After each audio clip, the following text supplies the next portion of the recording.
Ladies and gentlemen, I greet you. Cheers.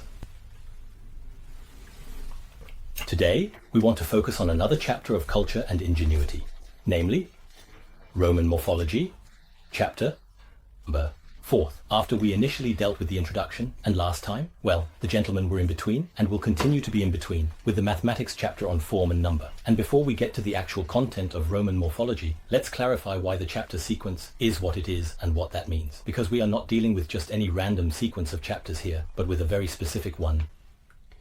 And before we get to the actual content of Roman Morphology, let us first clarify in general terms why the sequence of chapters is as it is, and what that means.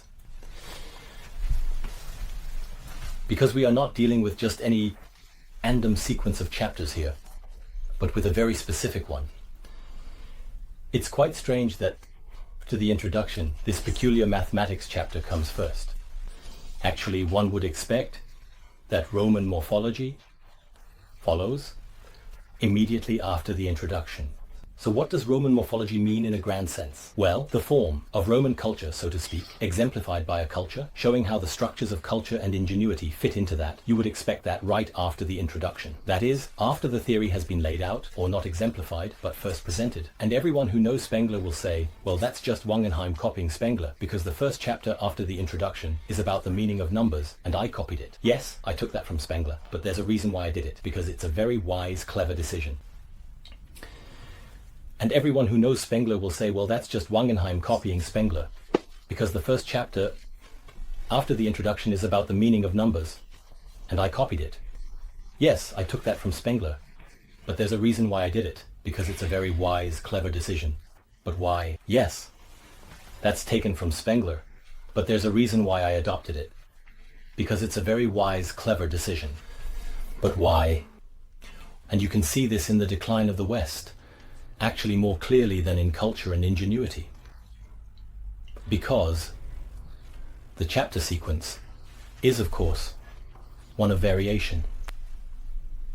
So, first there's an early chapter, which is the introduction, where it's one structure, namely the theory, crystallizes out of the swirling trough of diversity and uncertainty. And of course, a cultic chapter must follow. One that adheres to the norm of clarity in logic, and what could be clearer and more logical than mathematics. So a mathematics chapter, and the chapter on form and number, is special in that it really focuses almost exclusively on mathematics, without wandering off and not drawing too many analogies to other fields. The uniqueness of this chapter is that it differs significantly from what Spengler does, especially in his chapter on the meaning of numbers, because you can't really distinguish it either in content or structure from the rest of the book. That means the variation and opposition of the chapters don't really come through strongly in Spengler's work, but they are, so to speak, embedded in the theme of the chapter, namely, this clarity of mathematics. That's what Spengler demands. History has to be approached scientifically. In contrast to the mathematician and natural scientist, the historian is, Spengler beautifully puts it, careless. And it's not just a pet project of Spengler's because he was a mathematician that he wanted to obviously present his favorite topic first. No, that's not his favorite topic either, and it's not mine either, even though I do have a strong attachment to mathematics and natural science, because that's where I come from, just like Spengler. But it's really this variation of the chapters. And for that, you don't even need the theory of variation, which Spengler didn't have at all. It's actually a general literary principle that applies particularly to culture and ingenuity. Because a theory that talks about variation in history should naturally also reflect that same variation of culture and ingenuity within itself. Somehow obvious. By the way, why doesn't that come up in Spengler's work at all? So, why isn't this shift from the somewhat more general, almost mystical introduction to the clarity of the question of mathematics more pronounced in Spengler's work, even though there are also some very theoretical questions of mathematics being addressed? That's because Spengler has a bit of a different idea. of analogy than I do, or let's say a somewhat broader understanding of it. There are, so to speak, two different kinds of analogies. There are, on one hand, analogies that are more synesthetic. So think about it. What do I know? A tone or a chord is associated with a color. For example, Scraven, with G he might have thought of green, and with a C-sharp agitated maybe yellow, I don't know. He does something similar in parts, like Spengler. So let's do a O painting. For him, Western painting is one of the studio browns, or at least the Baroque, the studio brown goods. Today we know that it was probably mostly varnish. Nowadays we clean all that up, and probably a lot of what Spengler raved about regarding the studio browns is no longer there. But this studio brewing is more associated with something, in a way that is ambiguous and unclear, infinitely reaching, and almost something infinitesimal. That's synesthetic. I link blue of sky and sea to finiteness, yet clear analogies exist based on logic. The central perspective relates to infinity with a vanishing point, seen in Roman painting. It's not specifically Western in Spengler's view, as the Renaissance emphasized it. And at the same time, there are very, very clear analogies that are not synesthetic, but are based purely on rational logic, so they can ultimately be explained with it, even if they obviously can't arise from logic itself. For example, the central perspective has something to do with infinity. Yes, that there is a vanishing point. Although that's not exclusively Western. You can already find that in Roman painting, and we'll see that when we get into the chapter. It's not specifically Western in Spengler's sense. Since the Middle Ages, the horizon is a distant, infinite symbol. It's clear there's an analogy. And well, if that's particularly Western, how can the Renaissance actually be a deviation of the West? But okay, or maybe even better, that we also see the horizon in him as this distant, eternally unattainable, infinite thing, which is a reference to the primal symbol of the West. That's understandable. It's rationally and logically comprehensible that there's an analogy here, not really with the Browns. And because Spengler likes to feel particularly comfortable in such synesthetic and overall very vague analogies, it kind of smooths out the view of mathematics as something absolutely logical.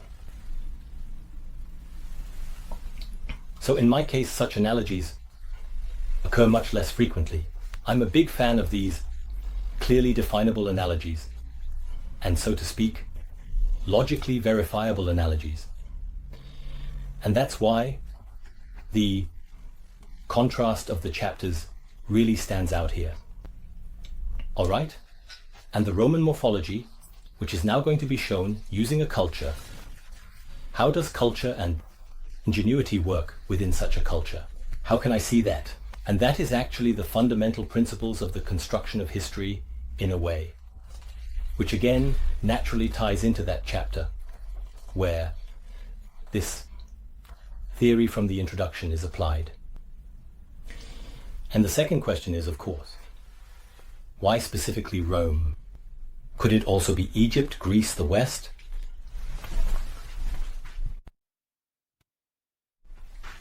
So, why Rome specifically? And you might already guess, I talked in 200 years of philosophy of history, or at least in one of these lectures in this series, about why there were certain difficulties with the philosophy of history of the Egyptian period in the 19th century, because there simply wasn't enough knowledge about that time yet. And basically, that's been wrapped up since the early 20th century, with only marginal notes being added. And to this day, I have to say, the knowledge about Egyptian history isn't detailed enough to conduct a similarly precise analysis of a philosophical nature like, let's say, in Greek, Roman, or even Western history. Century, only marginalia are added. And to this day, it must be said, knowledge of Egyptian history is not detailed enough to undertake a similarly precise analysis, even from a historical philosophical perspective, as, say, in Greek, Roman or Amplinian history. There is actually a kind of Egyptian morphology further back in the book, in the chapter on portrait and sculpture, but it's only about 15 or 20 pages. And you can see from that, there's really not much that can be done. So, for example, a sequence of stylistic painting is, of course, very difficult in Egypt. You know, it all remained very conservative in the old style of the Old Kingdom, with few exceptions. Writing a stylistic history is really, really difficult. So, if anything, the changes in Egypt can mainly be represented through the major parts of these cultural periods, as one might say. So Old Kingdom, Middle Kingdom, New Kingdom, and then the intermediate periods, that's pretty much all that can be done. But in which areas? Well, politically, yes, but to really find a change in sculpture, at least, where there is quite a bit from 2001, is very, very difficult. Literature. No stylistic history possible. So Egypt is out as a truly convincing representation of the whole thing. Simply too few sources. I must honestly and truthfully say, I have to say bluntly. Why not the West? Yes, with the West, it's the opposite. There's way too much there. If you were to present a complete morphology of Western culture within 30 pages, and that's all the longer the chapter on Roman morphology is, it would have to be done in a very, very rough manner. And at every point, of course, one reader or another would think, well, wait a minute, there's this and that to consider. We still have this and that contradicts it, and so on. That means, for the West, the analysis has to be much more detailed to be convincing. And for that, you obviously need more space than 30 pages. And that's why the rest of the book is 70% just about the West, where exactly that is dealt with. So the West simply stands out because of the abundance of material. It will of course be addressed, that's clear, but in a different way. And Greece doesn't come up because it simply has inadequate sources in certain areas, which are interesting for such rough representations. In other places, it's already too complex. For example, in politics, we have the multitude of polis, the city-states, and the entire political and social development is always influenced by the back and forth between the polis. That's going to be very complicated. In Rome, it's quite simple. We only have one polis. That's Rome. Of course, there was much more in Italy in 2001, but ultimately Aram prevailed, and we only look at Roman history, which makes it much more uniform. On the other hand, we can't write a history of painting in Greece because the examples are just too few. While that actually works for Rome, specifically wall painting. So Rome is just absolutely suitable for a first overview and a brief presentation of how culture and genius as entities of historical construction actually push into the individual sources. And with that, we dive in. And I have to say right away, no, it doesn't start with Rome at all, but with Greece, namely with early Greek epic poetry, because we don't have early Roman epic, only late Roman epic. So that concludes the chapter. And to achieve a symmetry, we need an early Roman epic. That doesn't exist, and the Romans didn't know it either. So it's not just that it hasn't been passed down, but the Romans didn't have one either. So it hasn't been lost after all. The Greek has to take the stage, and in a certain sense, that's of course also possible. You don't have to look at Rome and Greece separately as cultures. You can also consider them together, just like Spengler did. Rome, in a way, represents the decline of Greece, so it's the genius of Greek culture. One of the last chapters is called Greek Cult, which is sort of the mirror chapter to this one. And then one could perhaps consider the Homeric period as an early emerging time of antiquity. So, let's dive in and take a look at how the symmetry and sequence of culture and genius are structured within the chapter. And secondly, of course, what are the topics that have been covered, and where do culture and genius appear here? 1000.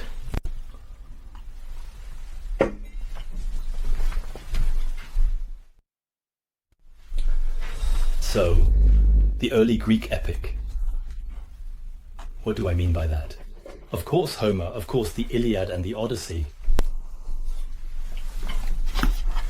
And the question is, what do these have to do with culture and ingenuity? So, of course, first of all, the epic, and we'll get to that at the end of the chapter 2021, is the epic an expression of ingenuity? So why do we come to that? So, since this is generally about questions of space and time, which was already hinted at in the introduction, now a bit more specifically. The story of the Iliad, and also the Odyssey, as we will see shortly, is a story of the conflict between culture and ingenuity. And we have this famous wrath of Achilles Usand, you know. It's a typical quirk of an epic hero, which is always treated just as a quirk, like other quirks that appear in Germanic epic. So, a typical example is the Song of Ecke, where Ecke refuses the horse and then realizes at the end that he would have needed a horse to defeat Dietrich of Bern. Why did the horse refuse? So that's basically the horse's refusal, which is actually absurd for the knight. That's a quirk. But it's not just a quirk, you know. That's the hero. And the hero is always a bit odd. This fool in Christ, also a genius, think of Parzival, is also a nice example. He's actually quite a crazy guy.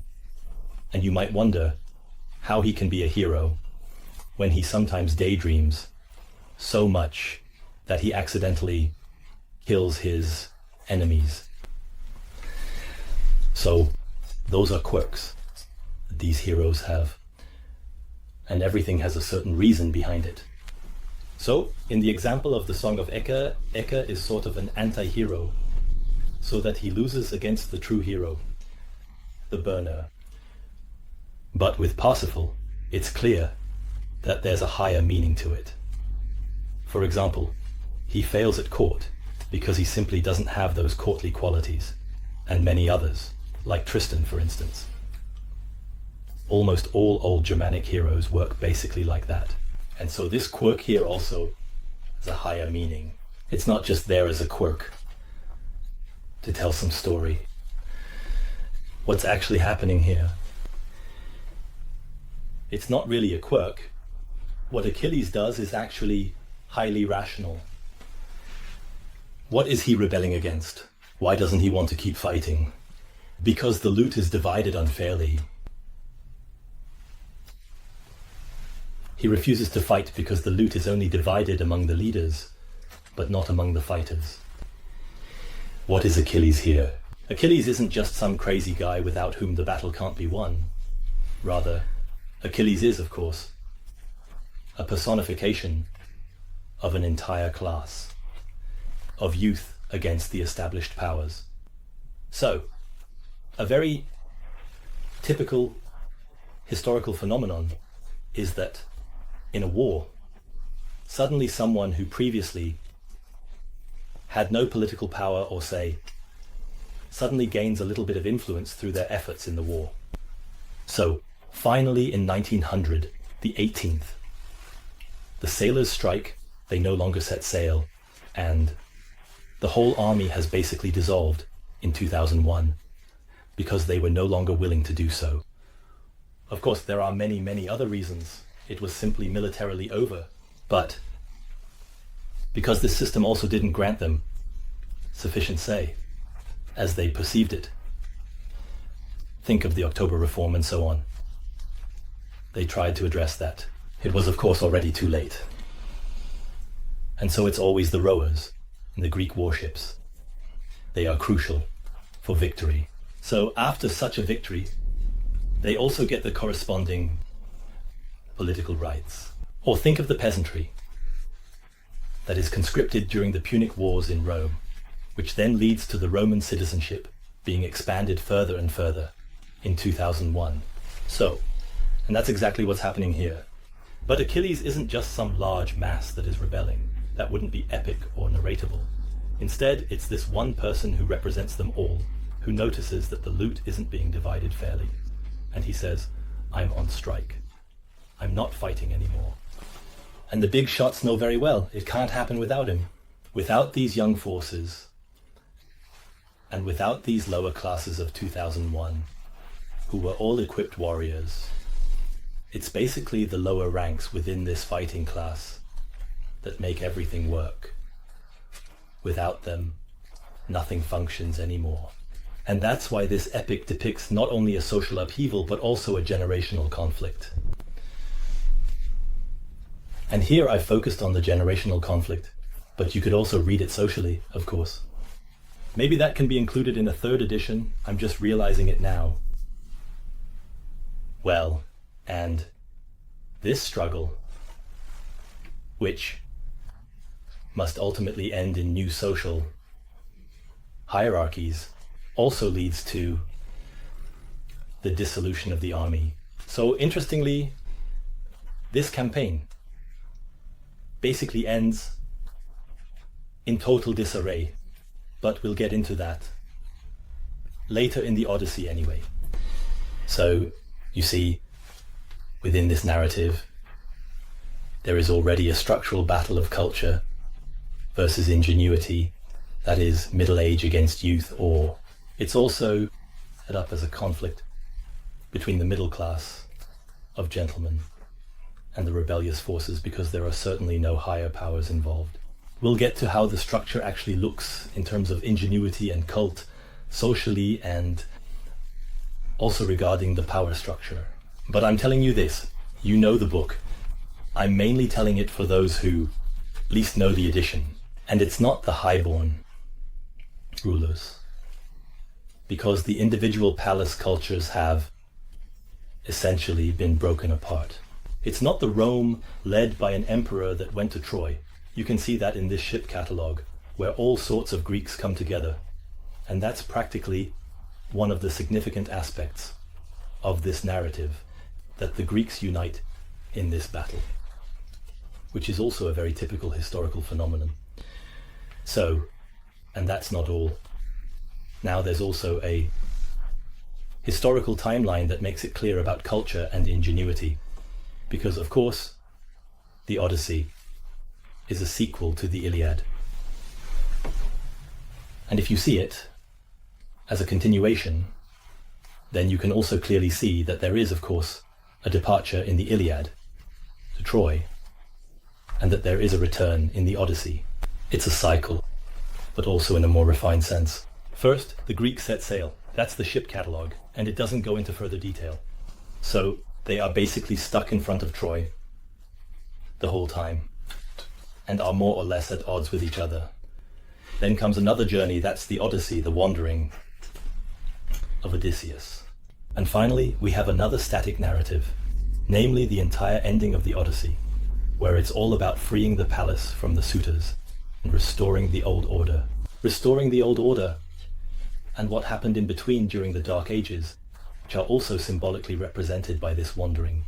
Well, the suitors have been enjoying this property, so you can also see a sequence of movement and stillness here over time. That is, culture and ingenuity, depending on where you look in these epics. And this does not only apply to these early Greek epics, and it can be shown in others as well, not only in the Ilias and the Odyssey, but it also applies to the ancient Germanic plains. Actually, everything you can find is full of culture and ingenuity, both in terms of time and, particularly, so to speak, in the structures. All right? And these connections in early Greek epic are what will eventually be picked up again in the late Roman period, and we'll get to that later. And now the actual little chapter begins. So that wasn't really Greek history, but rather literature.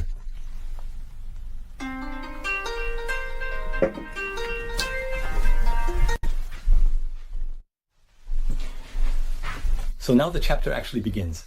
And with what? Well, with a time when culture and ingenuity are separating. So you can see this sharp contrast. And this is the Battle of Actium. And the Battle of Actium, that's of course the final battle of the Civil War, marking the transition from the senatorial period of Rome the Republic, into the imperial era.